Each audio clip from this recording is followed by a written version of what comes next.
요한복음 1장 29절을 같이 말씀 보겠습니다. 요한복음 1장 29절.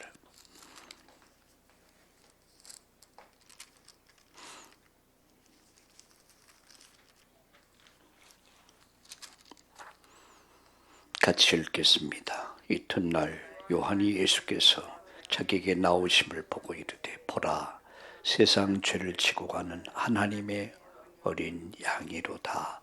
아멘.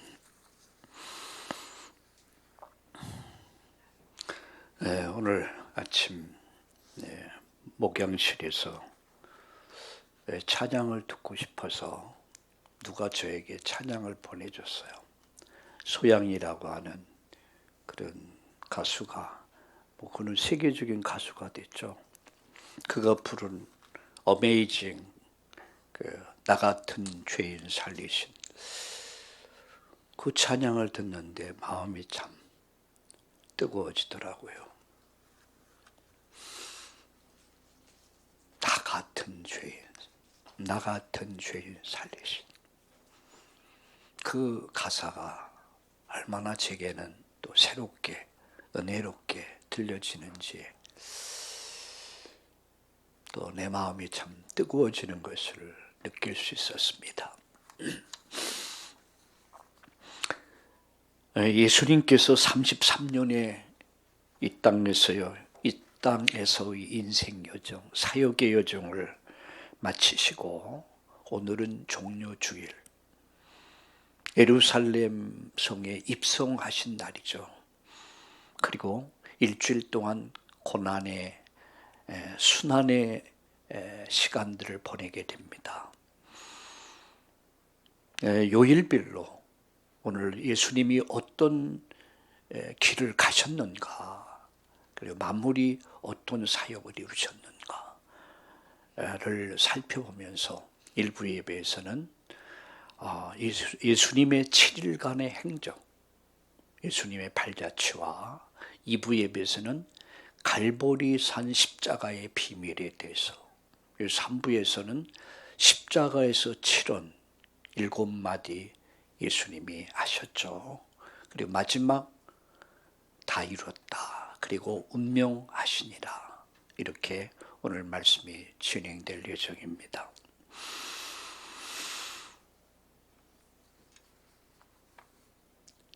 우리가 부모를 알면 나를 알 수가 있습니다. 역사가 없는 사람은 그 사람은 살아있지만 그 사람 실상은 죽은 사람입니다. 제게는 제가 아는 지인, 저보다 나이가 좀 많은데 그 두 분은, 한 분은 미국에서 목회를 하고 있고 한 분은 한국에 있는데 다 고아들이에요. 전쟁 고아. 그래서 전쟁 때 부모를 잃어버렸고, 그래서 목노아 그 부모를 찾았는데 찾을 수가 없었어요. 그래서 평생 고아로 살았고 보육원에서 그래도 하나님 은혜로 예수님을 알게 됐고 인생이 바뀌고, 그리고 지금은 목회자의 길을 가고 있습니다. 이분들이 말해요. 밤이 되면 외롭대. 뭔가 마음이 허전하고 뭔가 채워지지 않는 그런 허전함이 있다라는 이야기를 들었습니다. 왜? 해가 지면 부모 생각이 나고 혹시 나를 찾아올까? 근데 그 부모는 영영 찾아오지 않았고 찾을 수도 없었고, 이분들은 나이가 몇 살인지 몰라. 저보고 친구하자고 그러더라고요. 제가 볼 땐 나이가 한 3살이나 한 5살 정도 많은데 좋다. 친구를 하고 있습니다. 나이도 모르고 이름도 모르고 성도 모르고 역사가 없어요. 이것이 고아의 여러분 실상입니다. 인간은 하나님 에덴에서 쫓겨났고 하나님을 잃어버린 채 제일 먼저 뭘 잃어버렸습니까? 나를 잃어버린 거예요. 내 정체성. 나는 누구지? 어디서 왔지? 그리고 왜 살아야 되지? 이렇게 살다 나는 어디로 가야 되지? 전혀 내 인생의 과거, 현재, 미래를 잃어버렸다. 오늘 아침 일부 예배 헌금을 준비하면서 거기 감사 제목을 이렇게 썼습니다. 나를 찾아주셨고 내 것을 찾아주셨고 내가 정말 이 땅에서 해야 할 일이 무엇인가 사명을 찾아주신 것 감사합니다. 이렇게 헌금 봉투에다가 그렇게 감사의 기도 제목을 올렸습니다. 예수님을 안다는 것은 곧 나를 안다는 것입니다. 태초에 하나님이 천지를 창조하시니라. 하나님이 없이는 하나님을 알지 못하면 나를 알 수가 없어요. 하나님 잃어버린 인생은 나를 잃어버린 인생들이에요. 끝없는 세상을 방황하면서 왜, 무엇, 어떻게 살아야 되는가? 삶의 의미를 잃어버린 채 오직 보암직, 먹음직, 탐스러운 것, 육신의 정욕, 안목의 정욕, 이 생의 자랑을 위해서 끝없이 방황하는 이런 인간들의 모습 속에서 바로 그것이 나의 모습이었단 말이죠.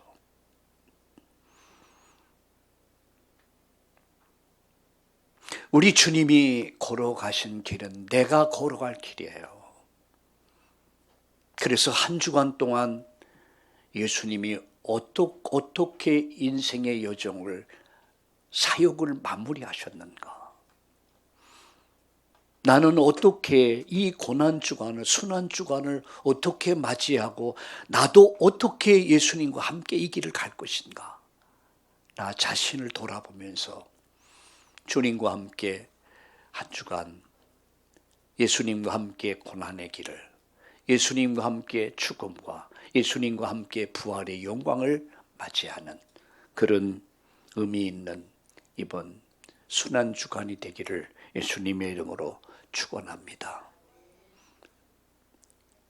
예수님이 일주일 동안의 행적의 첫째 날이죠. 그게 뭐죠? 주일날입니다. 성경 구절이 틀렸는데 마태복음 21장 1절에서 여러분 11절까지 보면 예수님이 예루살렘에 입성하신 날입니다. 예수님 뭘 타고 입성했습니까? 자가용 타고. 그야말로 전쟁터에서 타는 말 타고 예수님이 입성했습니까? 아닙니다. 나귀 새끼, 그것도 어린 나귀 새끼. 그 나귀 새끼를 타고 예수님이 입성하실 때 수많은 군중들이 외칩니다. 뭐라고 외칩니까? 호산나 다윗의 이름으로 오시는 이요. 호산나 호산나 그렇게 외칩니다. 호산나라는 말은 우리를 구원하소서. 우리를 구원하소서. 당신은 다윗의 자손입니다. 왕이십니다. 예수님은 만왕의 왕이십니다. 만주의 주가 되십니다. 근데 그 만왕의 왕 되신 예수님께서 어린 나귀를 타셨습니다. 겸손의 왕으로, 낮은 자리에서 겸손의 왕으로, 평화의 왕으로, 평화를 잃어버린 이 땅에 평화를 심어주기 위해서 겸손한 왕으로서 예수님이 입성하실 때 그대로 외칩니다. 호산나. 우리를 구원하소서. 호산나 다윗의 자손이여. 우리를 구원하소서. 당신은 왕이십니다. 우리의 왕이십니다. 인류의 왕이십니다. 우리를 구원하소서. 그렇게 외칩니다. 여러분은 오늘 주일날에 이런 주님을 맞는 날 되기를 예수님의 이름으로 축원합니다. 두 번째입니다. 둘째 날 월요일이죠. 마태복음 21장 12절에서 17절에 보면은 예수님이 성전에 들어가시게 됩니다. 성전에 들어가서 예수님은 무엇을 하셨습니까? 성전 정화를 하셨습니다. 다시 말하면 개혁을 했단 말이죠. 성전이 있었지만 그 성전은 변질된 성전이었어요. 그 성전에는 이방인의 뜰에서 그들은 장사했고 돈 바꾸고 매매하고 양 팔고 양 팔고 비둘기를 팔고. 왜 그렇습니까? 멀리서 오는 사람들은 재물을 가지고 올 수 없잖아요. 그러니까 그들이 그곳에 와서 재물을 샀습니다. 거기서 많은 이익을 남깁니다. 그러다 보니까 이방인의 뜰에서 그들은 매매를 했습니다. 그들의 관심은 예배에 있지 않았습니다. 그들의 관심은 돈이었습니다. 그 이방인의 뜰이 무엇입니까? 복음이 없어서 복음 들어야 될 수많은 영혼들에는 관심이 없었어요. 관심은 돈이었습니다. 비둘기 팔고 양 팔아서 남는 이윤의 제사장들의 관심은 오직 돈이었습니다. 기도 소리는 이미 죽어버렸고 내 집은 기도하는 집이다. 기도하는 집에서 기도 소리가 더 이상 들리지 않아요. 교회는 기도 소리가 끊기지 않아야 돼요. 내게 있어서 기도가 멈춰 있다. 우리 가정의 기도가 멈춰 있다. 우리 교회 기도가 멈춰 있다. 그것은 죽은 것입니다. 그리고 그것은 오직 인간들만 모여서 아우성이었습니다. 의식과 형식은 있는데 그 속에 진정한 생명은 잃어버린 변질된 본질을 잃어버렸던 예루살렘 성전. 예수님은 신랄하게 예수님은 돈깨짝을 뒤집어 엎었습니다. 비둘기 그리고 양 파는 것 채찍을 가지고 막 분노하시면서 내쫓습니다. 본질을 회복하자. 교회 본질이 뭐죠? 교회 본질은 피 묻은 십자가의 복음입니다. 복음이 없는 복음을 전하지 않는 교회는 더 이상 교회가 아닙니다. 기도가 사라진 교회는 더 이상 기도가 아닙니다. 저는 유럽 교회들을 갈 때마다 저 어느 교회 어느 독일이었습니까? 성령 교회가 있더라고요. 엄청 기대하고 왔습니다. 근데 박물관이 돼 있었어요. 건물은 어마어마한데 기도 소리가 사라져버렸어. 유령과 같이 시커멓게 남아서 수많은 관광객들을 맞이하고 있었습니다. 뭐가 성령이 사라져버렸어. 기도가 사라져버렸어. 살았다는 이름은 가졌지만 실상은 죽은 거야. 사대교회와 똑같아요. 오늘의 교회당들. 주일이 지난 분 다 걸어 잠그고 그리고 일주일 내내 이제는 교회와 전혀 상관없는 삶을 살아. 예배가 사라지고 기도가 사라지고 선교가 사라지고 전도가 사라지고. 예수님은 분노하셨습니다. 그래서 예수님께서는 개혁하셨습니다. 우린 끝없이 교회가 개혁돼야 됩니다. 끝없이 우리는 본질로 돌아가야 합니다. 우리 신앙은 끝없이 우리는 본질로 돌아가야 합니다. 그렇지 않으면 결국 멸망하고야 맙니다. 세 번째입니다. 화요일 날이죠. 마태복음 24장, 25장. 예수님의 변론과 감람산의 설교입니다. 제사장들의 관심은 오직 밥그릇이었습니다. 이 밥그릇 뺏길까 봐 예수님을 걸고 넘어졌습니다. 그래서 많은 질문을 던집니다. 그래서 예수님이 어떤 책을 잡으려고 합니다. 이런 서기관과 바리새인들 향해서 예수님이 말씀합니다. 화 있을진저 외식하는 자라고 신랄하게 꾸짖습니다. 무화과 나무를 저주합니다. 그 저주한 무화과가 말라버립니다. 그건 이스라엘의 멸망을 이야기하는 거예요. 화 있을진저. 마지막 때의 징조에 대해서 마태복음 24장 25장에 보면 마지막 때가 되면 이런 일이 있을 것이다. 그것이 화요일 날 예수님이 말씀하셨습니다. 그리고 네 번째 날 수요일이죠. 요한복음 12장 1절과 8절, 마태복음 26장 14절과 16절에 보면 두 가지로 말할 수 있습니다. 사랑과 배신에, 사랑과 배신. 한 여자가 옥합을 깨서 향유를 붓습니다. 왜 옥합을 깼습니까?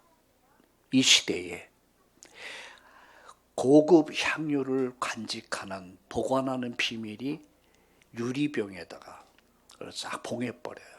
완전 밀봉을 해버려요. 깨지 않으면 향유가 나올 수가 없어요. 근데 그 여인에게는 평생의 재산입니다. 그것이. 근데 그 향유를 깨요. 옥합을 깨요. 그래서 예수님 발에 붓습니다. 그리고 머리카락으로 예수님 발을 씻깁니다. 가룟 유다가 열받아가지고 비난합니다. 저거를 팔아가지고 가난한 사람을 구제하면 얼마나 좋을 텐데 저거 허비한다. 누가 그랬습니까? 가룟 유다.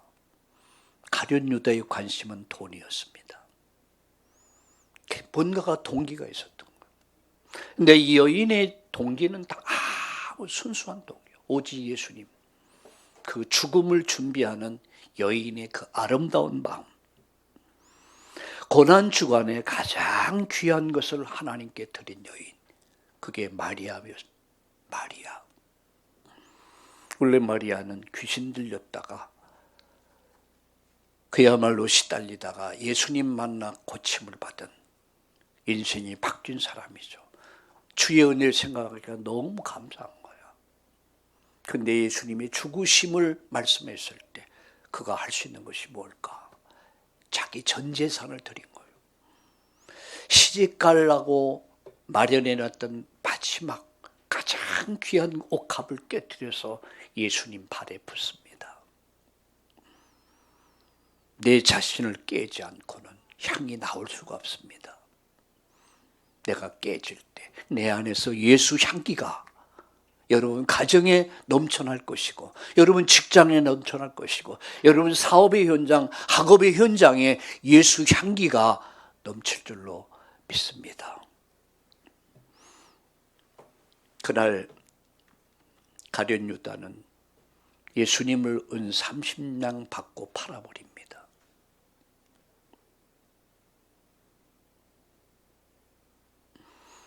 예수님을 따라서 3년 동안 그가 재정을 맡아서, 제자들, 사도들의 재정을 맡아서 돈 관리했던 사람이에요. 예수님 가장 신뢰했던 사람이었습니다. 그런데 그가 예수님을 배신합니다. 저는 이 말씀을 준비하면서, 가룟 유다도 예수님 3년 동안 고락을 함께 했는데 불구하고 결국 예수님 만나지 못하고 결국 예수님을 은 30냥에 팔았구나 라는 것을 생각해 보면서 지금도 얼마든지 그럴 수 있구나 이런 생각을 해봤습니다.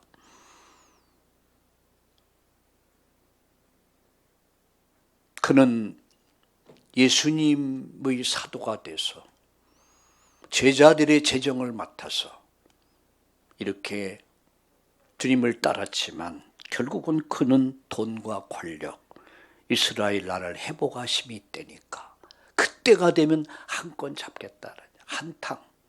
그런데 그 예수님이 십자가 진다는 거예요. 죽는다는 거예요. 실망해버린 거예요. 그래서 이왕 이렇게 될 바에 돈이라도 벌자. 그래서 예수님을 이용해서 돈벌이 하려고 하다가 결국 예수님이 십자가에 못 박혀 죽으시는 것을 보면서 양심의 가책을 느껴요. 양심의 가책을 느끼고 그가 목을 매달아 자살을 합니다. 근데 새끼줄이 끊어져서 시체가 대굴대굴 굴러가다 창자가 터져서 그렇게 비참한 최후를 받게 됩니다. 그게 가룟 유다의 인생이에요.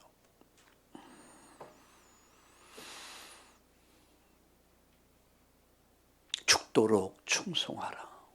그리하면 생명의 면류관을 내게 맡길 것이다. 하나님은 우리에게 은혜로 우리를 구원해 주셨습니다. 너희가 그 은혜를 인하여 믿음으로 말미암아 구원을 얻었나니 이것이 너희에게서 난 것이 아니요 하나님의 선물이라. 하나님의 은혜로 우리가 구원받고 하나님의 은혜로 너무 엄청난 직분을 받았고 하나님의 은혜로 오늘을 살 수 있는 것, 이게 은혜란 말이에요. 그 은혜를 잃어버린 사람들, 은혜가 뭡니까? 누구에게 이런 질문을 해봤습니다. 은혜가 뭐죠? 그러니까 글쎄요, 은혜가 은혜 아닙니까? 은혜가 은혜 아닙니까? 은혜는 깨닫는 것입니다. 하나님 내게 베푸신 그 은혜를 내가 깨닫는 거예요. 깨닫는 것이 은혜입니다. 여러분 예배 드리면서 하나님의 은혜를 깨닫고 하나님의 은혜인 예수 그리스도를 깨닫고 그 안에 발견되고 그 안에서의 축복을 마음껏 누릴 수 있기를 예수님의 이름으로 축원합니다. 다섯 번째, 여러분 목요일이죠. 마태복음 26장 17절 35절, 요한복음 13장 31절 16장 33절까지, 마태복음 26장에서 36절에서 46절까지 최후의 만찬, 그리고 고별 설교, 그리고 겟세마네 동산에서의 기도, 아주 중요한 날이었죠. 여러분 이날 예수님께서 이제 최후의 만찬을 베푸십니다. 제자들 사도들과 함께 만찬을 드시면서 이제 이 날을 기억해라. 이 날을 기억해라. 모일 때마다 이 날을 기억하라. 무엇을 얘기합니까? 나를 잊지 말아라. 나는 곧 길이요 진리요 생명이다. 나로 말미암지 않고는 너희들이 살 수가 없다. 나를 잊지 마라. 모일 때마다 기념해라. 초대교회는 여러분 모일 때마다 성찬식을 행했습니다. 모일 때마다 성찬을 행하면서 예수님을 생각한 거예요. 시간이 흐르면서, 세월이 흐르면서 농경사에 산업화 시대에 막 쭉 흐르면서 너무 바쁘니까, 그래서 절기 때 이제 이런 성찬식을 행하게 되죠. 예수님이 성찬식을 행하시고 난 이후에 제자들이 발을 씻깁니다. 한 사람 한 사람 발을 씻기죠. 베드로가 우리가 주님 발 씻겨야지 주님이 우리를 발을 씻기다니요. 말도 안 됩니다. 내가 너희들의 발을 씻기지 않는다면 너희들은 나와 상관이 없는 자다. 내가 너희들의 발을 씻긴 것 같이 너희들도 이렇게 발을 씻겨라. 섬기라는 얘기예요. 아주 중요한 얘기를 하세요. 섬기는 자가 되라. 내가 너희들을 섬겼듯이 섬겨라. 내가 십자가에서 죽기까지 섬겼듯이 너희들도 이렇게 섬겨라. 세상은 섬겨주기를 원합니다. 섬기기를 원치 않아요. 다 높아지려고 하고 다 나 섬겨달라 이런 얘기예요. 가정에서도 마찬가지. 가정에서도 직장에서도 사업의 현장에서도 어딜 봐도 섬기려고 하는 사람이 없어요. 예수님께서는 하늘의 영광을 버렸습니다. 가장 천한 인간의 몸 믿고 오셨습니다. 그리고 무릎을 꿇고 제자들의 발을 씻깁니다. 마지막은 십자가에서 죽기까지 섬기셨습니다. 이것이 하늘나라다 보여주신 거예요. 이것이 교회다 보여주신 거예요. 교회는 주장하는 것이 아닙니다. 직분은 여러분 주장하는 것이 아닙니다. 모든 일을 섬기는 것입니다. 목사는 주장하는 것이 아닙니다. 교회를 섬기는 자. 장로님, 군사님, 집사님, 모든 성도는 섬기는 직분이야. 그리고 예수님께서는 마지막 겟세마네 동산에 기도하죠. 그리고 밤에 맞도록 기도합니다. 깨어 기도해라. 3번씩 예수님이 제자들에게 기도 부탁을 합니다. 나를 위해 기도해달라. 내 제자들은 뭣도 모르고 잠만 주무셔. 피곤하셔가지고. 예수님은 피가 땀방울이 핏방울 되기까지 진액을 쏟으면서 기도하십니다. 마지막 기도 뭡니까? 할 수만 있다면 이 십자가의 고난을 면할 수 있도록 해달라고 기도합니다. 얼마나 처절한 문물입니까? 너무 잘 아니까. 근데 마지막 3번째 왔다 갔다 안절부절하지 못했어요. 그러겠죠.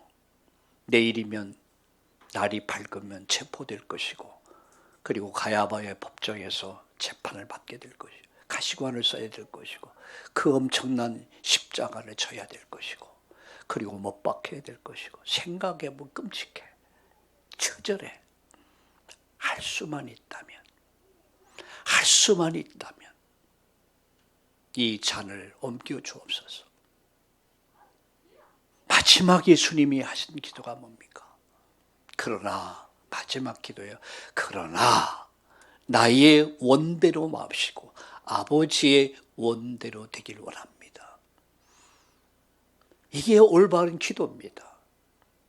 내 뜻을 관철시키는 것이 여러분 기도가 아닙니다. 하나님의 뜻이 무엇인가 묻고 하나님의 뜻을 따르는 것이 진정한 기도입니다.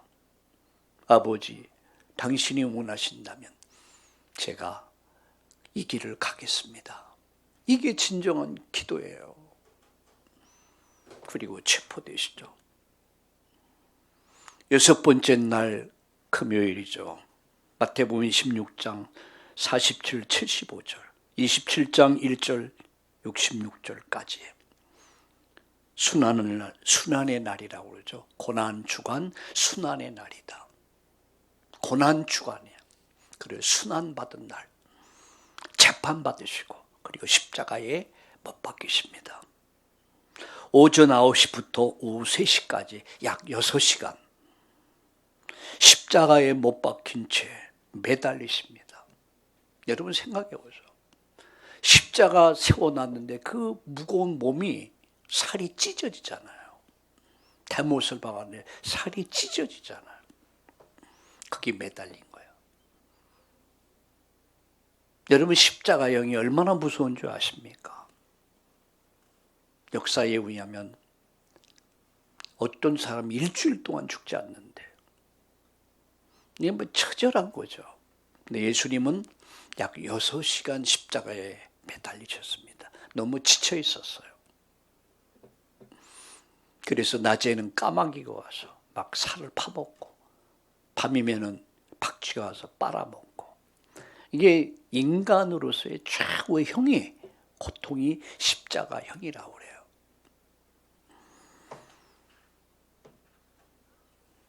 우리 인간의 과거, 현재, 미래,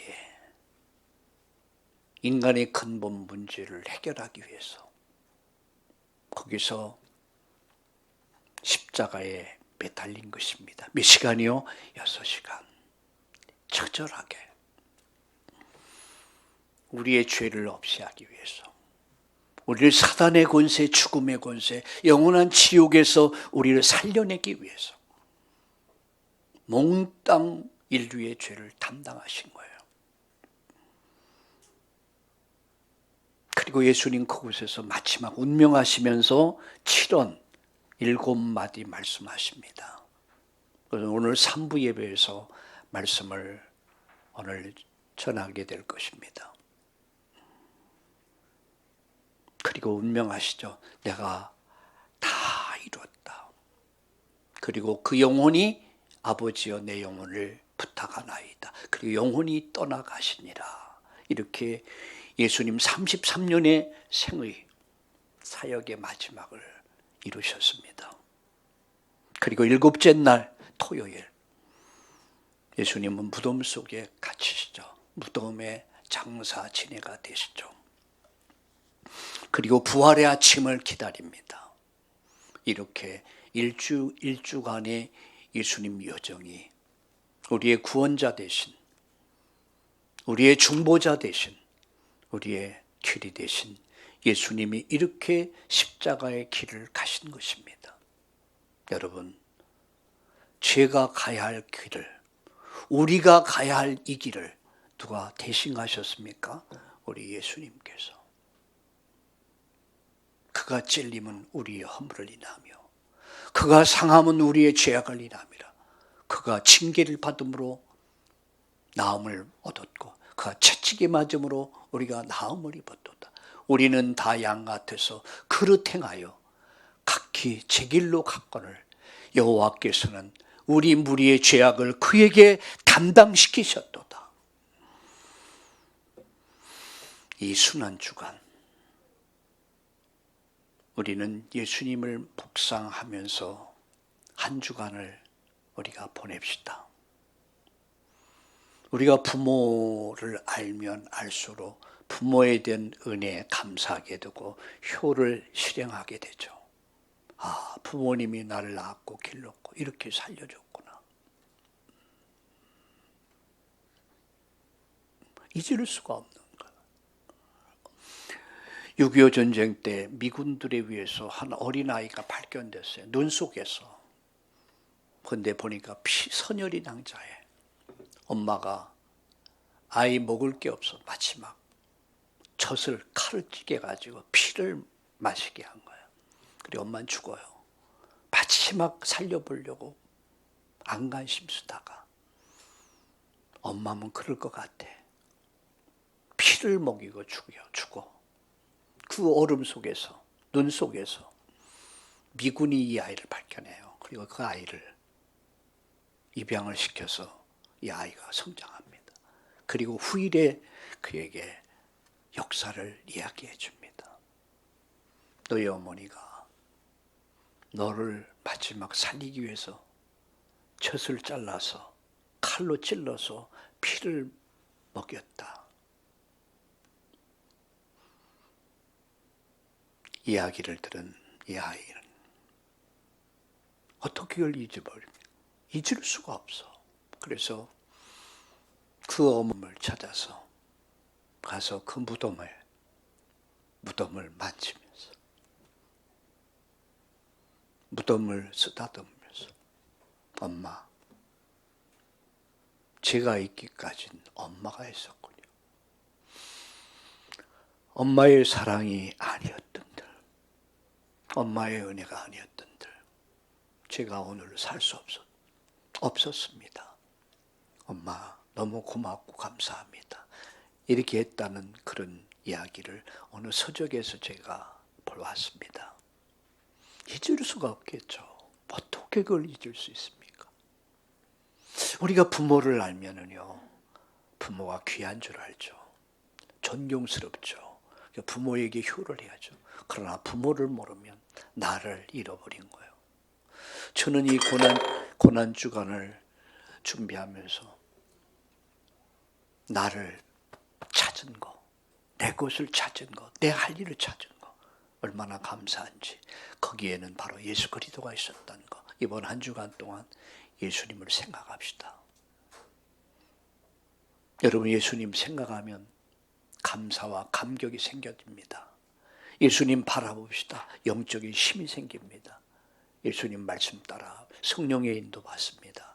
한 주간 여러분 예수님 깊이 묵상하면서 주님 함께 오늘 이 길을 가는 이런 은혜의 날 되기를 축원합니다. 하나님 감사합니다. 7일간 예수님의 행적을 돌아보면서 우리 주님과 함께 이 길을 가게 하옵소서. 그가 찔림은 우리의 허물을 인하며 그가 상함은 우리의 죄악을 인함이라. 그가 징계를 받음으로 화평을 누리고 채찍에 맞음으로 나음을 입었도다. 우리는 다 양 같아서 그릇 행하여 각기 제 길로 갔거늘 여호와께서는 우리 무리의 죄악을 그에게 담당시키셨도다. 감사합니다. 주 안에서 이제 나를 찾았고 내 것을 찾고 내 할 일을 찾아주기 위해서 이 땅에 오셨고 죽으셨고 다시 부활하신 주님, 오늘 그 주님의 잃어버린 은혜와 사랑을 회복하는 그런 우리 감격과 감사가 넘치는 날이 되게 하여 주시옵소서. 예수님의 이름으로 감사하며 기도드리옵나이다. 아멘.